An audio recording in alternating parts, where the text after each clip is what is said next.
Στο ισόγειο η δική μου ήταν στα αριστερά από το εγχάλο ως εξής: Ζάκης Χατζής, Μωρίς Χατζής και κοντά τους Μάκης Μπατής, αργότερα μεταφέρθηκε στην απέναντι πλευρά Τζέρκος Μπατής και Λέων Μπατής. Στην αριστερή πλευρά, κάτω από τον γυναικονίτη, ήσαν οι εξής: Βίκτορ Χαΐ Μιονής με τα παιδιά τους, Άρη και Σάβη,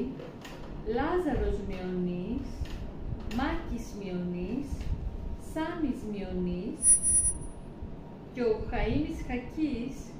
ο οποίος συμπλήρωσε την περιγραφή ως εξής: Ο μπαμπάς, ο αείμνηστος Δανιήλης Χακής,